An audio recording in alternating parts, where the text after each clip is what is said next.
Good morning, everybody. Welcome once again to BTL Bass Talk Live, where we're going to talk bass fishing and anything else that we want to talk about. A special BTL show on a Monday. As you look at a shot of Matthew, he is in Tulsa getting ready to depart for the AOY Championship. He is in Tulsa, and Matthew, the craziness and chaos continues, my friend.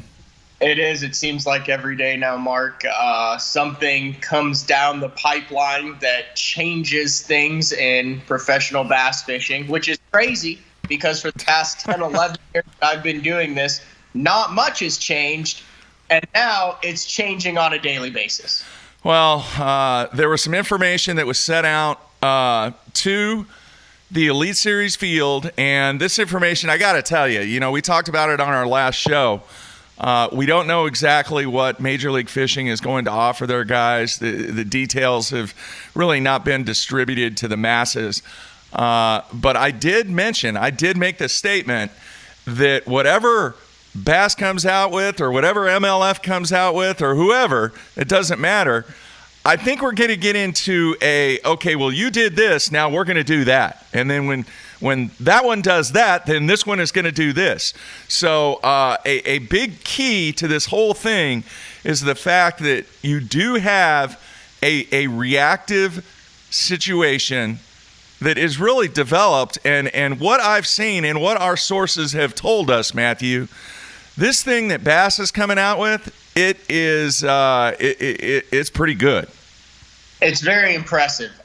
One way to kind of get into this, and I've been kind of talking to several of the Elite Series anglers, other people in the media, people who have a vested interest in how this shakes out, let's say, is to kind of get a pulse.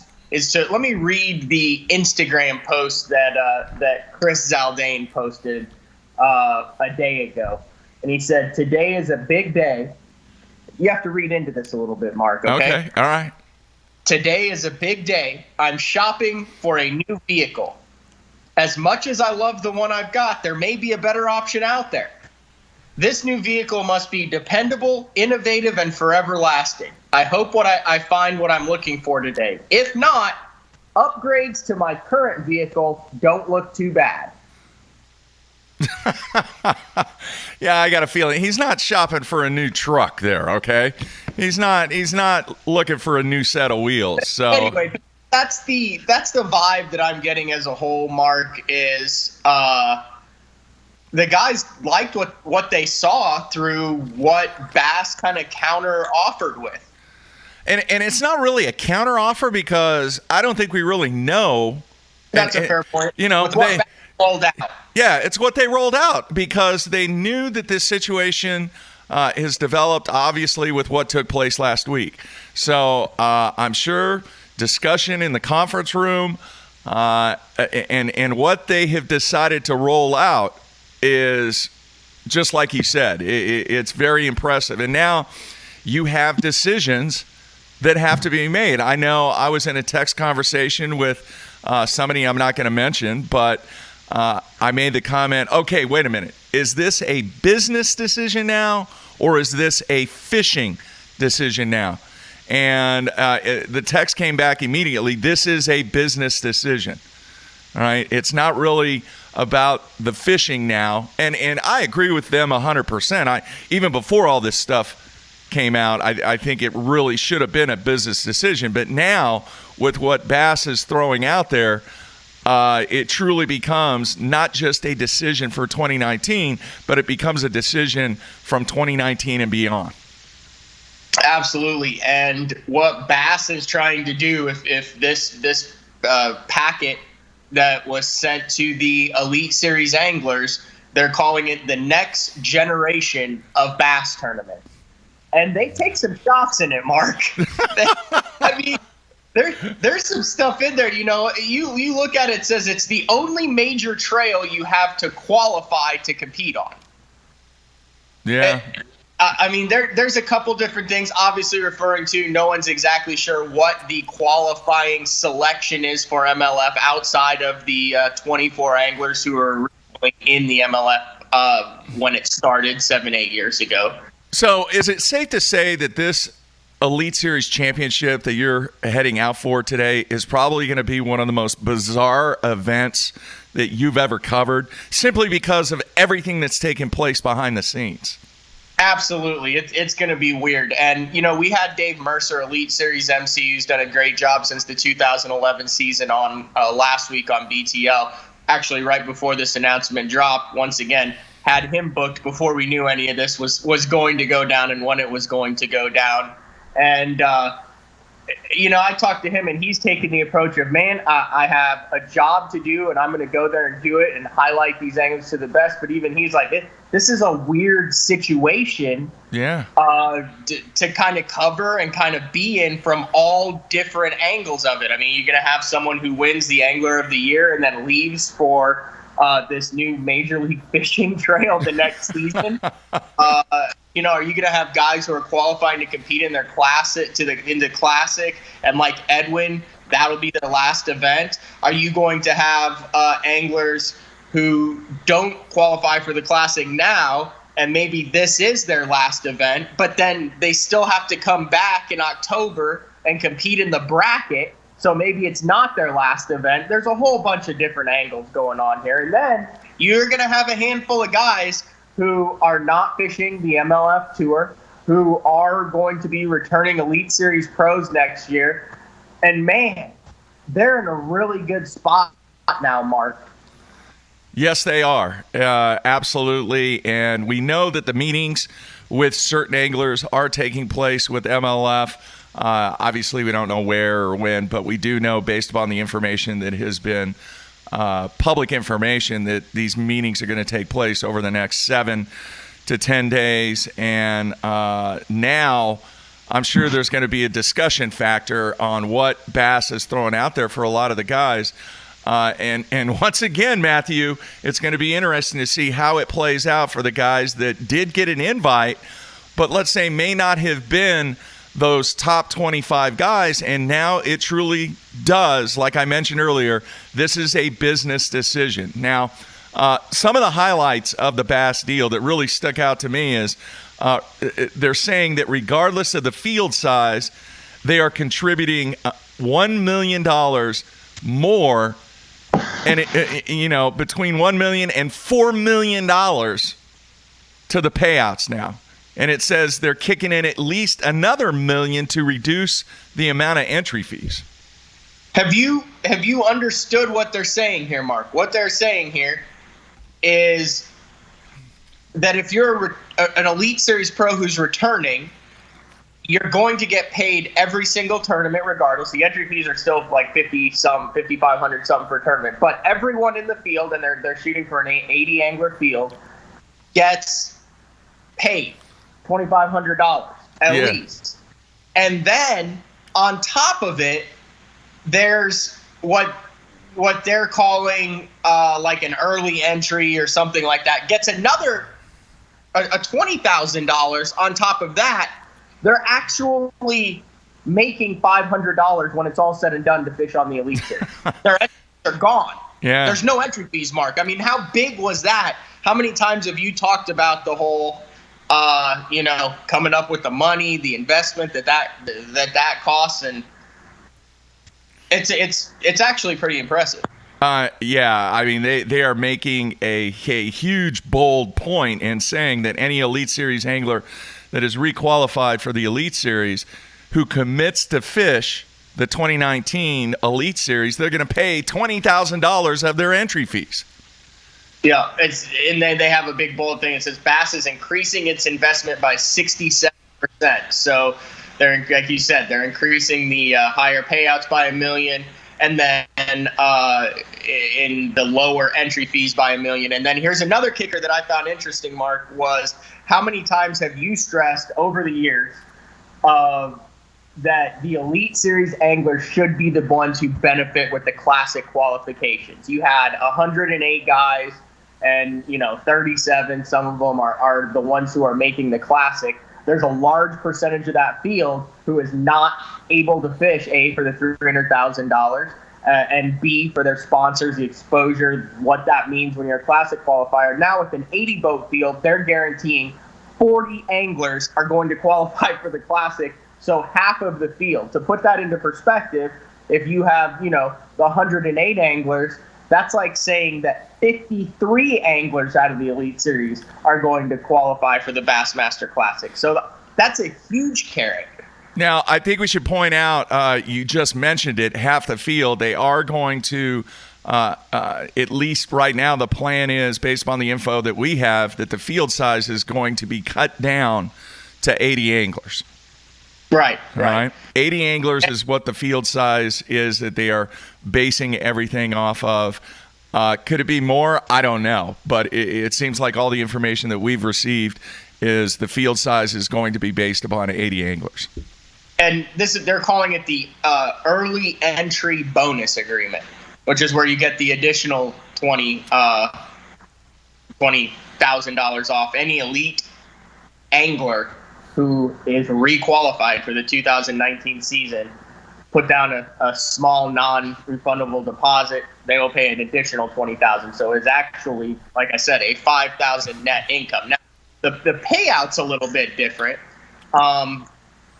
From what it was. Well, wait, before we get into that, from what I understand, too, they're going to have 3 events that are going to be $1 million events that are no entry fee.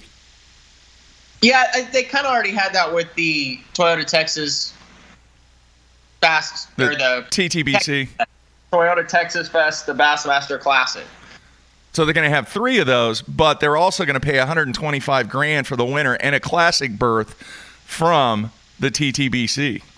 Well, it's the Toyota Texas Fest now, Mark. Yeah, TTBC. I'm sorry. I'm just.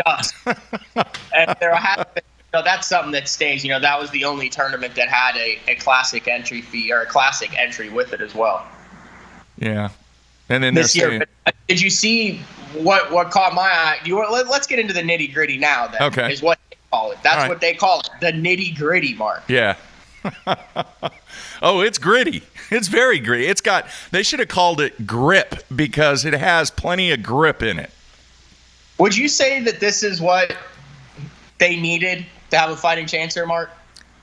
Well, I don't think a fighting chance is a good term. I think this is something that's really been needed for a number of years.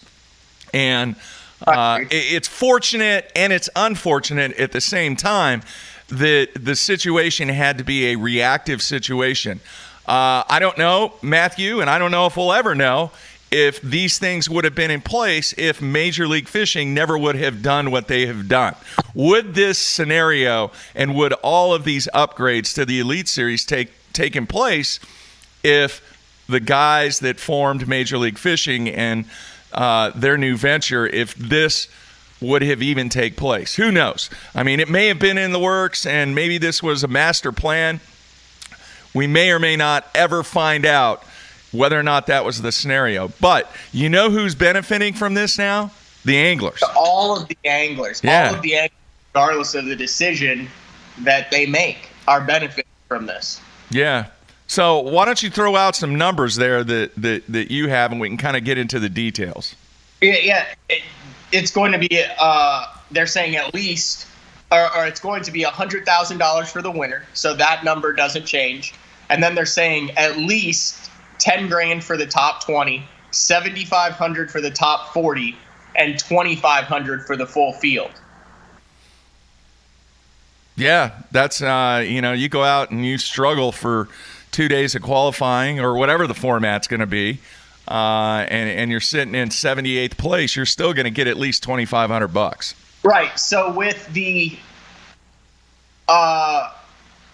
entry fees, which are like $43,000, you're guaranteed $23,500 payout. So they're pointing out here, and they have it in bold, your max out of pocket is $19,500.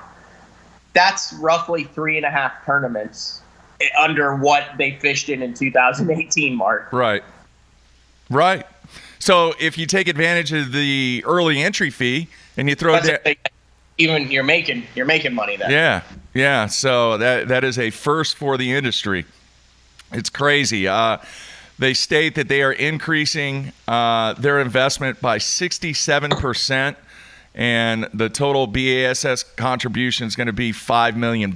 So an outstanding effort to try and give back to the guys that are going to qualify for this thing and guys that are going to be invited back to participate and earn, based upon their finish, earn the right to participate in the 2019 Bassmaster Elite Series. And Matthew, we said it last week, at least I did. Now what happens? Now what is the reactiveness that takes place with Major League Fishing? Are they going to come back and go, oh, well, wait a minute, we haven't seen the details yet, but we do know that they have to have at least some type of plan in place. Does that plan include all of the events that they're planning, a no entry fee platform?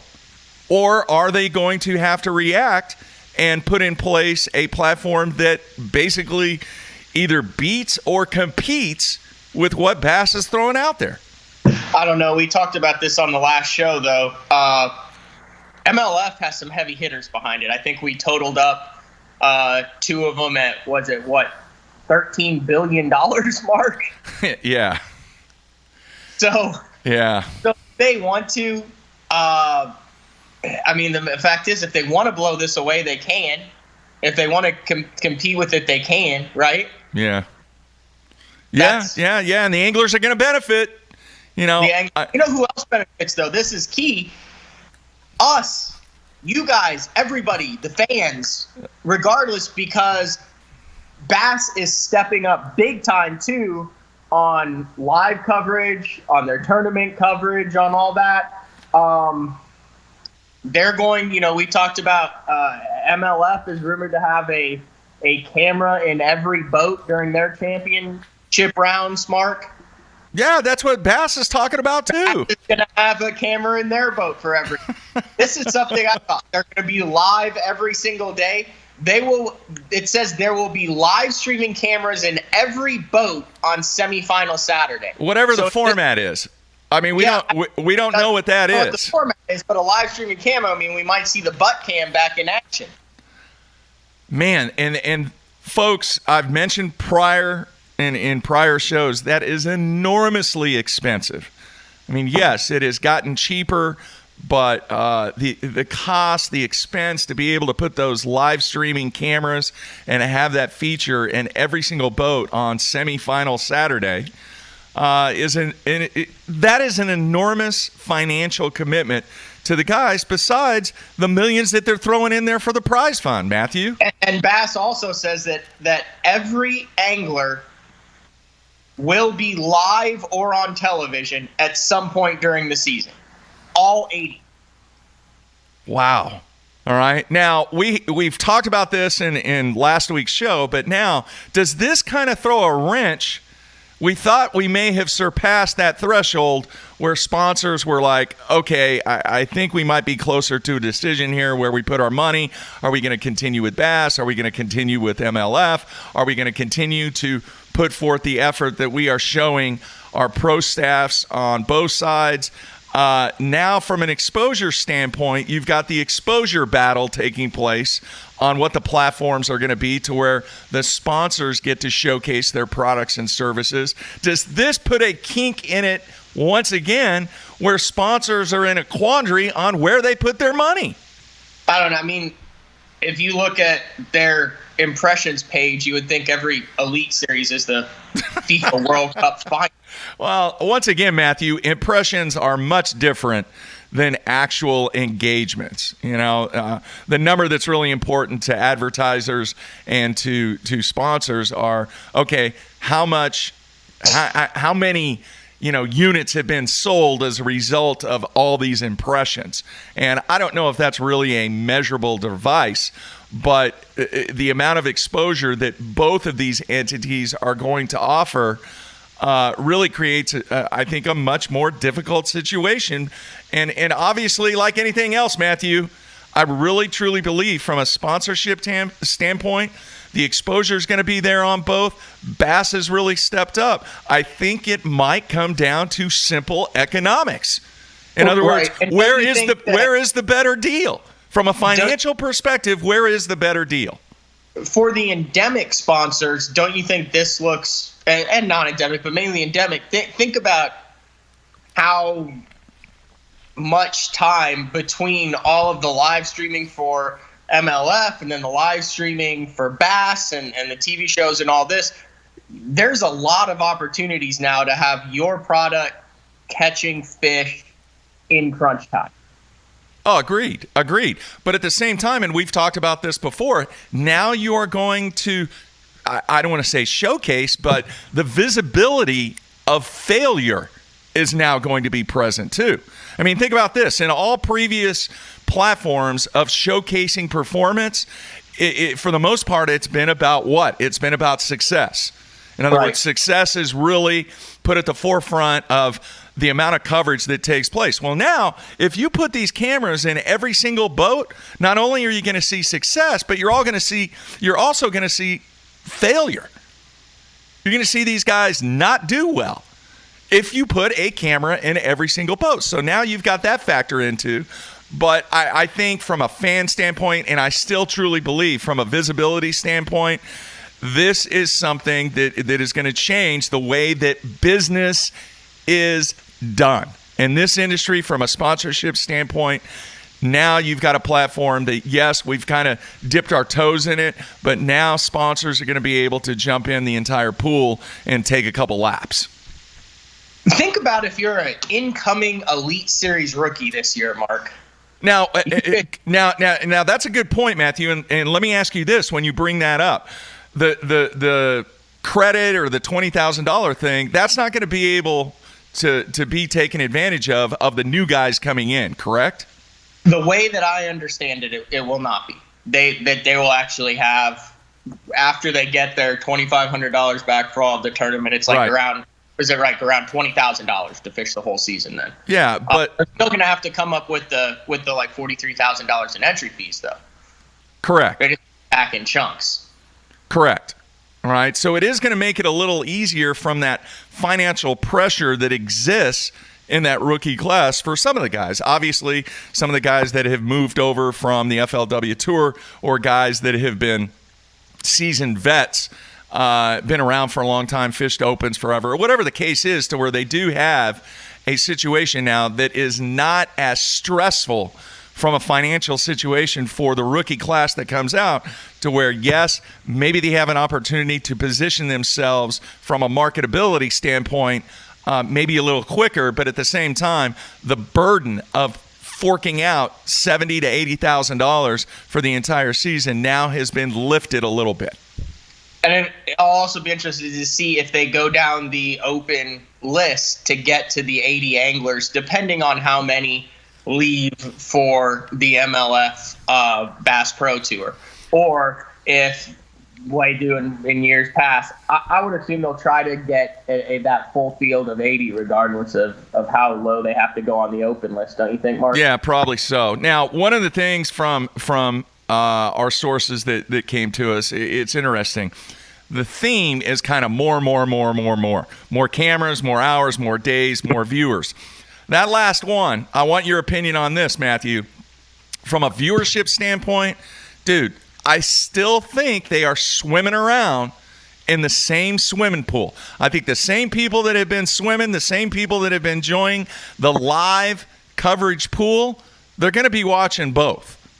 It's not like you're going to have brand loyalty to one. From a fan perspective, they're still going to want to watch both of the live platforms, actually all three, FLW, MLF, and all of the additional coverage that B.A.S.S is going to offer in 2019. You're still pulling from the same pool, are you not? I agree. And there's also a third player in the pool, and that's FLW, which now, we were talking about how they look like they were kind of in the catbird seat of this whole thing. They're still the steam engine that's just chugging along with their tournament organization, doing a great job with what they do with a lot of loyal anglers there. Mm-hmm. But now, if you're an FLW Tour pro, you're sitting there going, boy, I'm paying a lot now for my entry fee.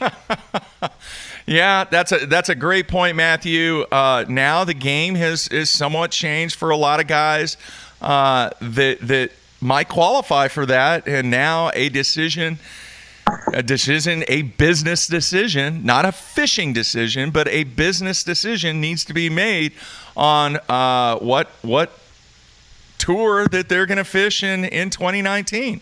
I still think I don't really think the impact. Will there be a limited number of guys that are affected by this on the FLW side? Yes, but what matters is I still think FLW has the foundation and the platform to not really be reactive as these other two organizations continue to highlight what they are going to improve over the other. I think that the model that is in place for FLW is the right model for what they are offering and how they are competing from an amateur level all the way up to a professional level.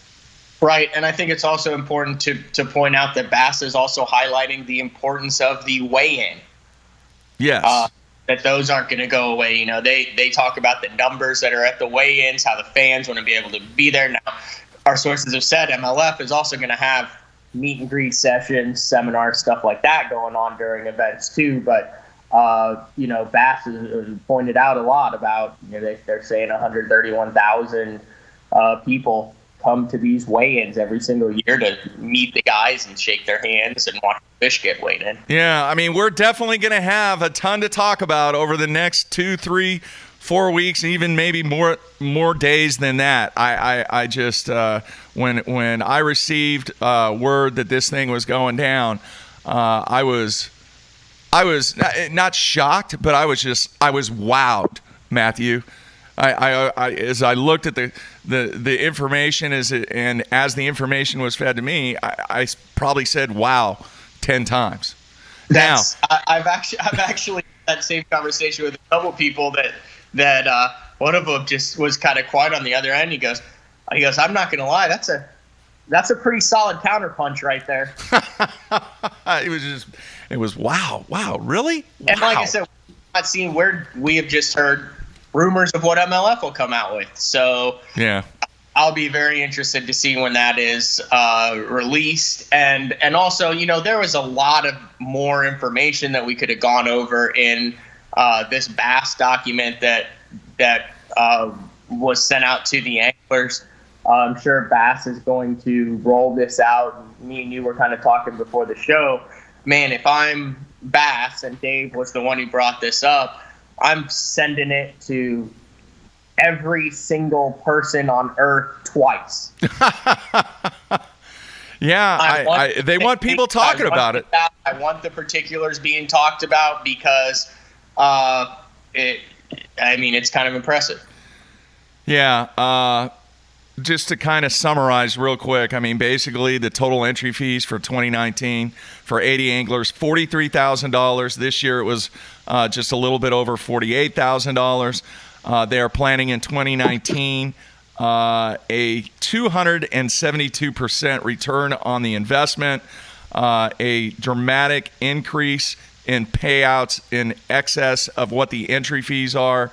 So they've really stepped up to the plate, and it's going to be very, very interesting, Matthew, to see what business decisions are made for these guys, and they should be very happy. And you know what? No matter what happens, Matthew, the options that these guys have, it's pretty cool that we've gotten to this point in the game, that the options that are available for these guys, now they can truly fish and really focus on being a professional angler, and hopefully the longevity. That's one thing and one question that if we can get, and I'm going to try today, I would really like to get a B.A.S.S representative to come onto the show and really kind of break down even more what this program and what the 2019 Elite Series platform is going to mean to these guys in even much more detail, and then obviously take questions. But one of the key questions that I'm going to have, Matthew, is what is the longevity of this deal? How long is this going to continue? Is it something that is just going to be around for a year, or is this the foundation that we are basing things on, not only in 2019, But in 2022, 2025, it's going to do nothing but get better, because if it happens one year and then the following year or the next 2 or 3 years it starts to trickle down, then, I don't know. I don't think, obviously, it would be as good as what 2019 is. No, so. no. Really ticked off guys. Imagine if they have this and then next year it goes back, hey, we're going back to the way things were. You won't have anybody sign up for it, Mark. I know. I mean, it's kind of like once you dip your toes in that pool and then you jump in, well, guess what? You got to keep swimming. Yeah, but it's a pool that the Elite Series anglers and the MLF anglers should have been swimming in for years. You're right. It's just the lifeguard has been saying no swimming. Yes, you are correct. So once again, man, just going to be very, very interesting times over the next month and a half on how all this is going to shake out. And I feel for you, man. It's going to be a weird vibe at the event this week, but I'm sure you're going to be knee-deep in it and find out even more information. And the other thing is, now, I really want to know who's going to be the first guy to step out there and say, okay, man, I'm fishing the Elite Series. Yeah, that's going to be key. And I'm also looking forward to the weeks and months ahead to where when these anglers do make their decisions, whether it be the MLF Bass Pro Tour or the Bassmaster Elite Series or FLW Tour, depending. I mean, you got guys who have all three options available to them. If you look at the point standings, you can kind of figure out who that is. Yeah. And I want them to come on, and I'm very interested in seeing what was the decision, what made the decision for them. Will someone come on and say, I saw the Bass packet, I got a call from Chase Anderson, liked what they were doing, what they offered, their live stuff, I stayed with Bass. Will it be, MLF wowed my socks off, the non-endemics that are involved there, the TV exposure there, the platforms that there, could not pass up that opportunity regardless of how good it is. Yeah. It's going to be interesting to see how those guys make their decisions, because you look at the way the sport is set up now and the guys who are excelling in it, primarily sponsor-based income, but there are still a number of these guys that are making a lot of their living on catching bass. Well, Matthew, will we see any reactionary moves by MLF, or are they sticking with whatever they got in the can that we don't know about? I don't think we'll ever be able to know from the MLF side how much of it is or how much of it is sticking with their guns. All right. They were the first one that came out with something. I agree. All right, everybody, that's going to wrap things up on this special version of BTL. Matthew will continue to monitor the situation, as will I, during this week of the Angler of the Year Championship in Georgia. So, Matthew, we're going to try and do a show Thursday, I believe, Thursday morning. If anything goes down between now and then, you will be there, and we will try and maybe we even do an evening show. We'll just kind of play it by ear and see what happens. I'll be there. All right. So, everybody, enjoy the week. A fabulous week it is as we enter the fall fishing season, but the chaos and craziness continues, and kudos to Bass for coming out with this, dude. Lot to talk about. There is. Lot to talk about. All right, everybody, be safe. We will talk to you soon right here on BTL. Everybody, stay tuned.